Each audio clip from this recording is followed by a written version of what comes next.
tal? ¿Cómo les va? Bienvenidos a Futuro Posible. Hoy mi invitado es Luis Alberto Romero, que es historiador, investigador del CONICET y de la UBA y uno de los pensadores más importantes de nuestros tiempos.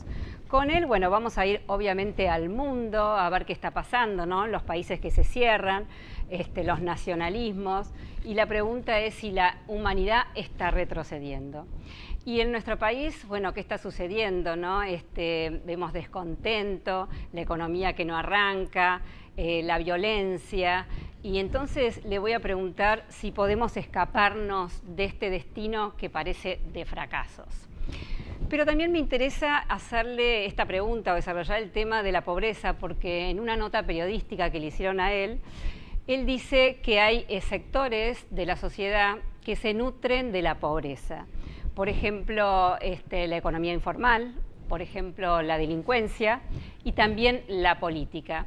Es decir, a estos sectores les interesa que la pobreza exista. Bueno, es un tema que vamos a desarrollar, por supuesto, con él y mucho más luego de los auspicios.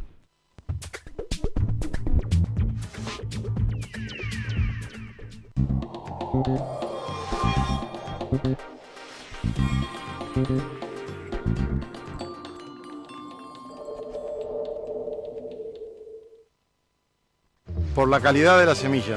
Porque tengo la mejor variedad para todos mis ambientes. Porque a las nuevas tecnologías le suma la mejor genética. Soy José Luis de Amenábar, Santa Fe, y yo siembro Don Mario. Soy Pino de Zipacha, y yo siembro Don Mario. Soy Jorge de Salto, Buenos Aires, y yo siembro Don Mario. Los productores reales no saben actuar, pero sí saben qué elegir. Nuevas sojas Don Mario con tecnología intacta RR2 Pro. Don Mario, líder en soja. ¿Salió mal? La hago de vuelta. La Tercera, una empresa dedicada al desarrollo de productos de vanguardia para una arquitectura sustentable y el cuidado del medio ambiente. Líder en la fabricación de ladrillos cerámicos de la más alta calidad, comprometida con su personal, la responsabilidad social y el país. La Tercera. Hoy, querida mía, pidamos al banco con alegría, tratemos de vivir sin fantasía, pidamos por favor que estoy al día, estoy al día.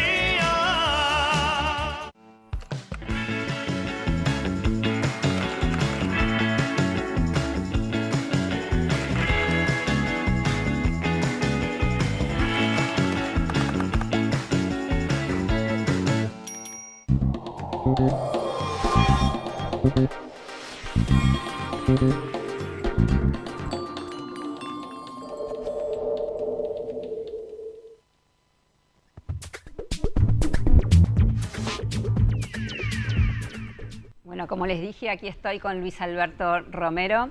Muchísimas gracias por venir, Luis Alberto. Gracias a usted. Bueno, y vamos a empezar entonces con el mundo. ¿Qué está sucediendo? Es la humanidad que retrocede, que no aprendió de tantas cosas que han pasado. ¿Qué te parece? Mira, como historiador, el presente siempre es un problema, porque uno se pregunta si las impresiones que tiene hoy, cuántas de ellas van a quedar mañana mismo o la semana que viene, ¿no? Y luego lo del retroceso también es una palabra fuerte, porque hay que estar muy seguro de qué cosa es el progreso para hablar de retroceso, ¿no? De todos modos, yo comparto... Bueno, a ver, en los países que se cierran a la inmigración, al comercio, los nacionalismos que crecen en Europa, sí, Estados Unidos... Nada de eso me gusta, y yo, si estuviera en esos países, lucharía contra todo eso, ¿no? Pero la historia no es un movimiento de avance y retroceso, la historia siempre va para adelante, y estas cosas probablemente plantean desafíos nuevos, van a movilizar cosas anquilosadas. Por ejemplo, una cosa que mucha gente dice en Estados Unidos es que el sistema político había llegado a un grado de conformidad recíproca y de estabilización que dejaba de ser sensible a lo que pasaba, y que Trump, a su modo, muy a lo bruto, digamos, sin embargo, los movilizó, ¿no? Por ejemplo, para el Partido Demócrata ha tenido un efecto positivo, porque lo sacó del letargo, ¿no? Así que los retrocesos... Bueno, pero está bien lo que me estás diciendo, que en realidad en la historia siempre vamos para adelante, que no es que retrocedemos, la historia de la humanidad, de las sociedades. Y a veces voy a citar a Lenin en el año de la conmemoración de la Revolución Rusa, un paso atrás permite dar 2 pasos adelante. Claro. ¿No? Así que a lo mejor un poco de retroceso permite... A ver, ¿qué es para mí adelante?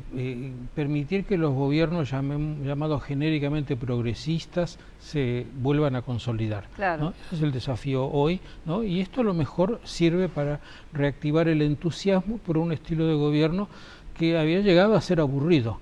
Claro. ¿No? Antes de estar desafiado por otros problemas no daba nuevos, respuestas. No daba respuestas, ¿no? Entonces, a lo mejor esto es un estímulo. Entonces, ¿no? por eso es el cambio. Bueno. Y la Argentina, a ver qué pasa. Estamos en una situación difícil, lo que se ve es descontento, muchas movilizaciones, también cierta violencia, ¿no? Bueno, la economía que no arranca, situación social difícil. ¿Cómo estamos? Todo eso es cierto, ¿no? Pero otra vez hay que ponerlo en un contexto más largo, ¿no? Hemos salido de una cosa que, en mi opinión personal, fue tremendamente negativa para el país, que fueron los 12 años de kirchnerismo. No logró encontrarle ninguna virtud por más que se la busco, ¿no? Entonces, bueno, es cierto que la salida es complicada porque hay que recomponer todo, pero eso no quiere decir que estemos mal. Me parece que algunas cosas se han resuelto y otras no, ¿no? Y como ocurre cuando hay un cambio de situación, muchos reclamos que habían estado postergados porque nadie se animaba explotan de golpe, sí. ¿no? Eso es complicado de manejar, pero no es malo en sí mismo, ¿no? No es malo que haya reclamos. Ahora, para el gobierno es complicadísimo de manejar. Porque son reclamos por todos lados. Son reclamos por todos lados cuando en realidad el trabajo principal del gobierno es hacer, uso esa palabra nefasta, pero no se me ocurre otra, el ajuste, es decir, ajustar el gasto fiscal, bajar la inflación. Ahora, hacer eso y simultáneamente atender a los reclamos no es fácil. No es fácil y no hay una solución. Hoy, en este momento, hay gente que le reclama al gobierno que haga un ajuste duro. Sí, otra hace bastante gente tiempo que están reclamando. Claro, sí. Otra gente que le dice que tiene que mejorar su perfil electoral y decirle que sí a todo el mundo, ¿no? Y el gobierno, yo creo que atinadamente va por el medio, ¿no? Un poco concede, un poco insiste, ¿no? Y hasta ahora, y en este sentido yo sé que no coincido con la opinión general, yo creo que le ha ido bien. Le ha ido todo lo bien que le puede ir dadas las circunstancias, que son las circunstancias si vos las pones en un papel, ¿no? Hay que hacer esto y esto y esto y esto.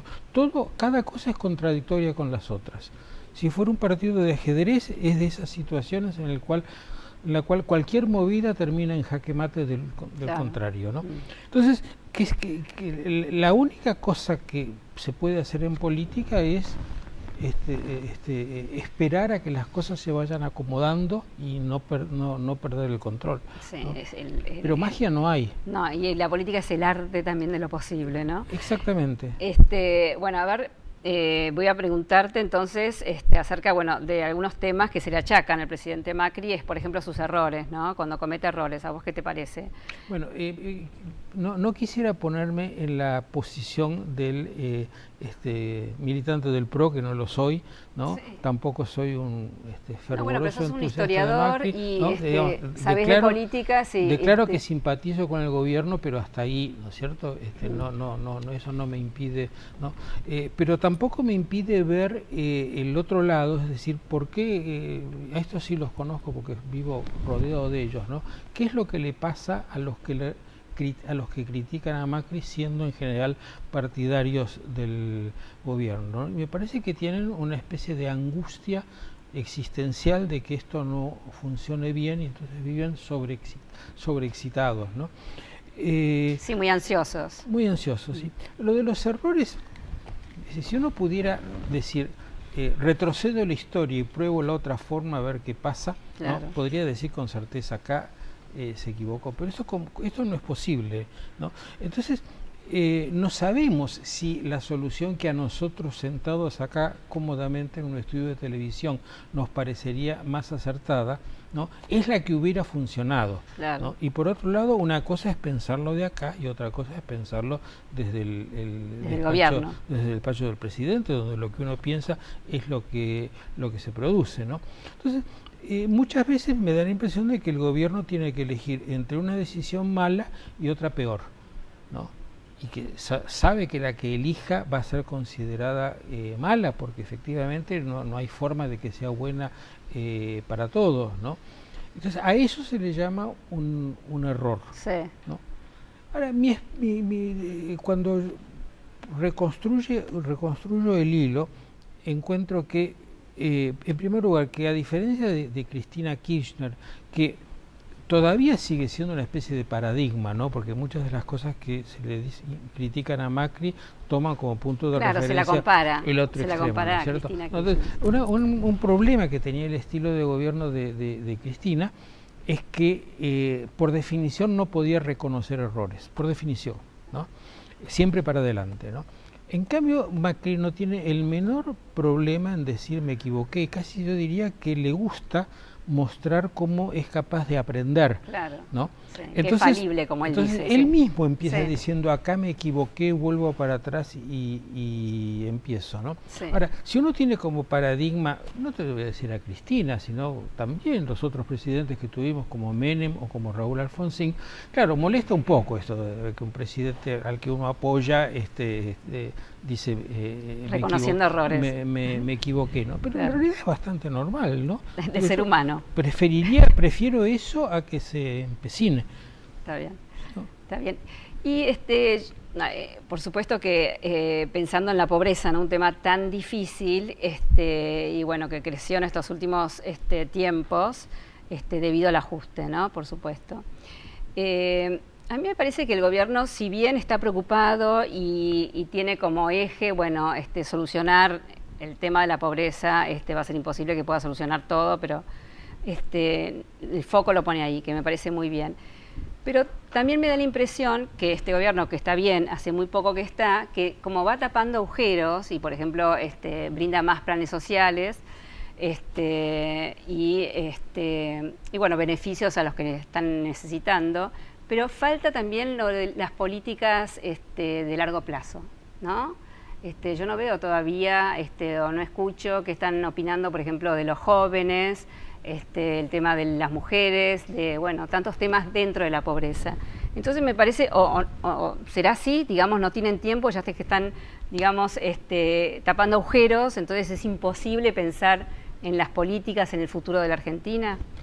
Bueno, es muy interesante, más que una pregunta, es un abanico de preguntas. Sí, ¿cierto? bueno, Sí, pero es lo de las políticas públicas, el futuro de la Argentina en este momento. Bueno, empiezo por eso. Yo creo, y esto viene más bien de mi trabajo de historiador, ¿no?, que pensar políticas públicas es un trabajo colectivo largo.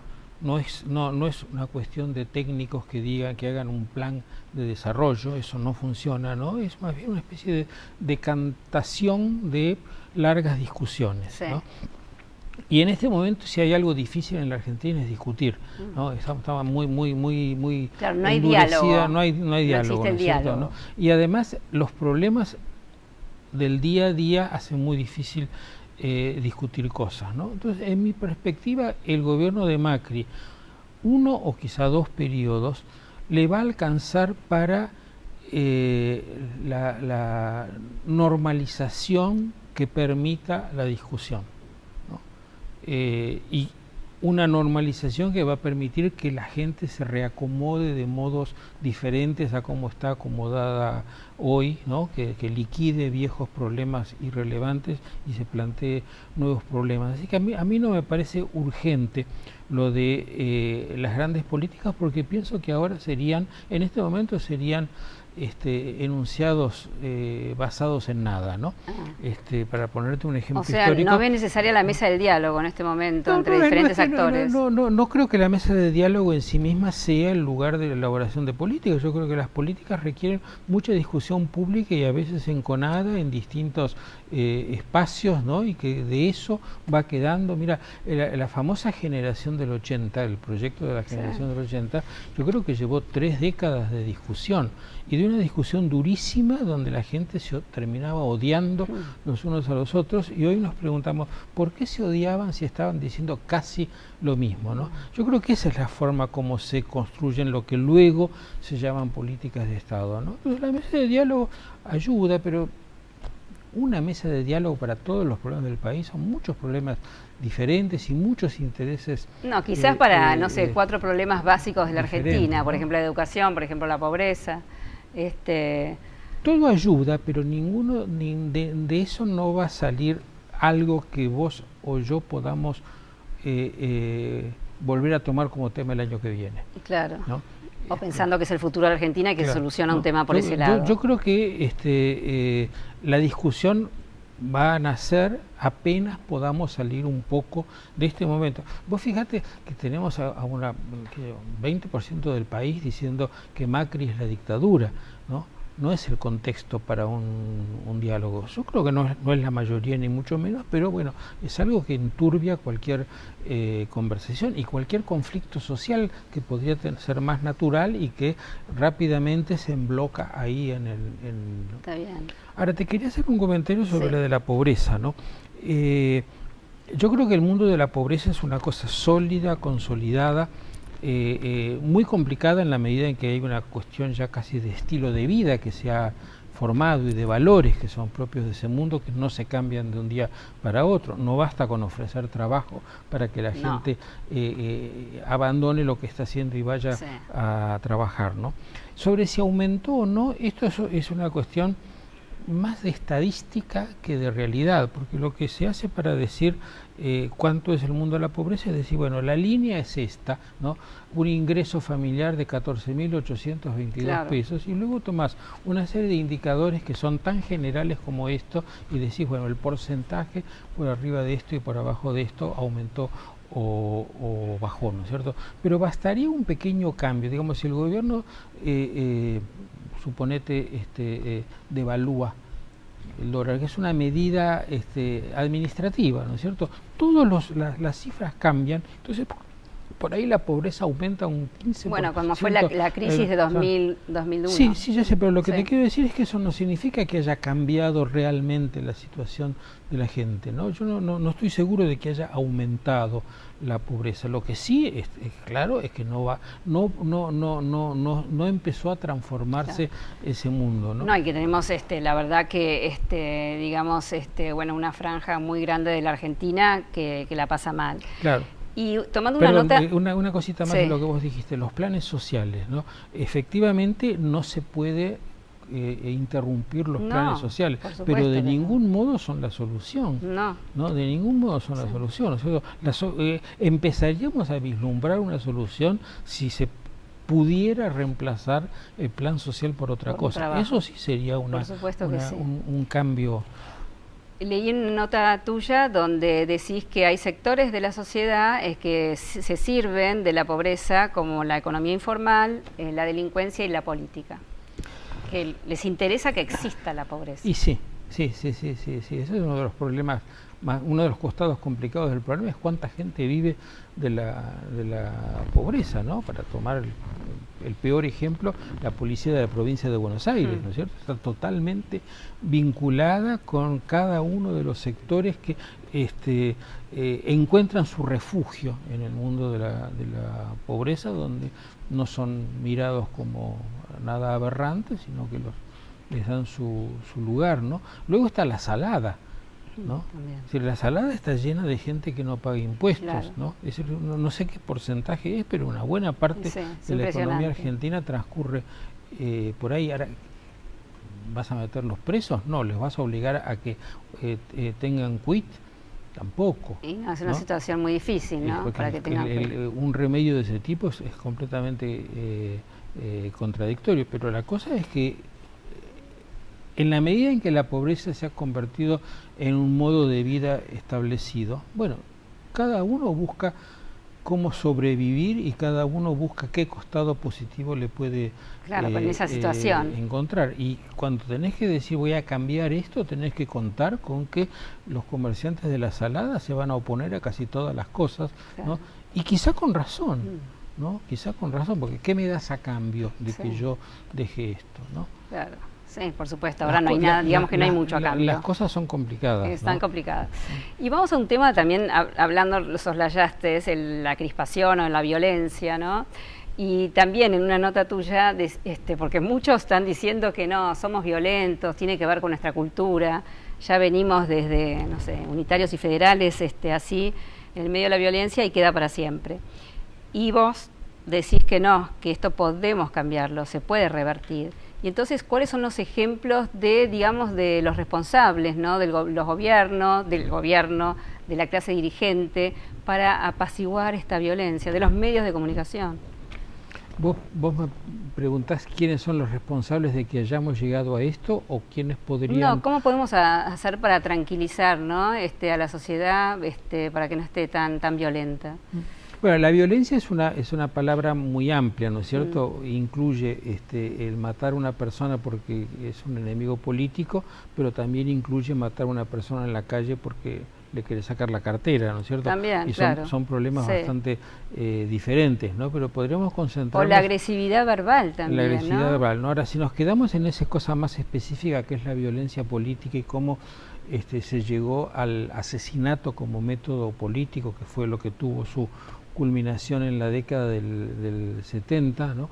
A mí me parece que hubo una larga preparación, ¿no? Que empieza con la violencia verbal y sigue con los hechos, ¿no? Después tuvimos un brusco descenso, creo que vos y yo y muchos otros nos ilusionamos en ese momento con que todo había pasado, pero no había pasado, ¿no? Porque es una cosa muy interesante y dolorosa ver cómo en los años 90 reaparece, ¿no? Esta idea de la epopeya revolucionaria, ¿no? En chicos que no la vivieron pero que se lo contaron y que les parece atractivo, ¿no? Y ahora de golpe, no tan de golpe, ¿no? Pero nos lo encontramos en un nivel verbal altísimo, ¿no? La declaración de las organizaciones de derechos humanos que supuestamente se ocupan de proteger los derechos humanos, haciendo una lista completa de todas las organizaciones armadas de los 70 y diciendo ellos eran los buenos, es muy impresionante. Sí, mete miedo, ¿no? Mete miedo, ¿no? La verdad que estar viviendo esto en este momento. Y bueno, entonces, ¿cómo hacer de parte nuestra, ¿no? Para tranquilizar los ánimos? O yo digo el gobierno, no sé, ¿qué puede hacer desde su lugar, ¿no? Tan importante. Bueno, mira, yo creo que una gran diferencia es que simultáneamente con eso tenemos un congreso por donde transcurre la política y la negociación, y ahí se habla y se discute y sobre todo se negocia, ¿no? Entonces este otro fenómeno es un poco marginal, ¿no? En cambio en los años 70 vos los tenías metido en el centro de la política, ¿no? De todos modos me desconcierta la virulencia, ¿no? Yo pensaba que habiéndose abierto tanto el espacio de la discusión política, de la negociación, porque el gobierno negocia con todo el mundo, ¿no? Y no tiene ninguna ortodoxia, digamos. Los sindicalistas, las organizaciones sociales reconocen que están permanentemente hablando con los funcionarios, que los escuchan, ¿no? De modo que es un poco sorprendente la dureza de este discurso que sería residual, pero que no termina de serlo, ¿no? No, la verdad que impresiona, ¿no? Y no sé, pensando al futuro, ¿no? Pensando en la Argentina que queremos todos, y que por supuesto lo que no queremos esta violencia, ¿qué podemos pensar o qué medidas se puede tomar, ¿no? Para calmarnos todos, ¿no? Porque no solamente asesinatos, las cosas que se dicen en los actos públicos, sino que la calle está violenta. Bueno, andar en auto es muy agresivo. Sí, la calle es un problema un poco distinto porque Pero tiene que ver, es todo lo mismo. Sí, por eso digo, tiene que ver, pero no es todo lo mismo, ¿no? La violencia discursiva de lo que podríamos llamar el kirchnerismo residual es muy específica y tiene que ver con esta especie de ensueño ideológico del kirchnerismo. Ahora, la calle está violenta porque hay muchas protestas, ¿no? Y casi hay una especie de escasez de espacio para protestar y de días, ¿no es cierto? Tienen que y no se llega al lugar de trabajo, no se llega a la casa, entonces uno se pone peor. Cada una de ellas no es violenta, ¿sí? Cada una de ellas no está pensando en asaltar el gobierno. Por supuesto. ¿No? Simplemente están pidiendo lo suyo, ¿no? De modo que es un reclamo bastante entendible, perfectamente entendible y negociable dentro de la escasez de recursos que tiene el gobierno, ¿no? Entonces la violencia es algo, una consecuencia no querida de un exceso de reclamos, ¿no? Yo creo que la única solución es tener paciencia, ¿no? Y mostrar que otros caminos de negociación son más eficaces que sacar la gente a la calle, ¿no?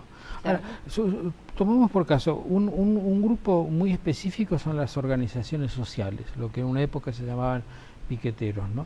Ellos ya tienen totalmente asimilado que cada cosa que consiguen es eventualmente efímera y que tienen que marchar para conseguir que la mantengan, ¿no es cierto? Entonces es casi una rutina esto de marchar. Saben que para conseguir determinado reclamo tienen que estar ahí haciendo una protesta. Y lo que pasa es, el problema es que generalmente tienen razón, ¿no? Los escuchan cuando reclaman. Entonces la alternativa es tratar de ser coherente en mostrar que hay otros canales de negociación y quizás cuando el gobierno tenga un poco más de fuerza, decir, bueno, si lo piden como para un chico, ¿no es cierto? Si me lo pedís así, no, pedilo bien, ¿no? O por lo menos en la vereda, correte un poco, ponete en la vereda, como dicen pero algunos. no tenés necesidad de sacar la gente a la calle, ya entendí que vos podés sacar 10.000 personas a la calle, ahora vamos a lo que querés, ¿no es cierto? Y con la violencia del kirchnerismo residual, yo no sé si lo mejor no es ignorarla, ¿no? Bueno, nos vamos, pero un sueño para la Argentina. Que sea un país normal. Está bien. Nada más. Soñamos muchos con lo mismo. A mi edad apenas. Totalmente, sí, es así. Es lo que queremos. Bueno, muchísimas gracias, Luis Alberto. Gracias a vos. Y bueno, muchísimas gracias a ustedes y los encuentro el miércoles que viene.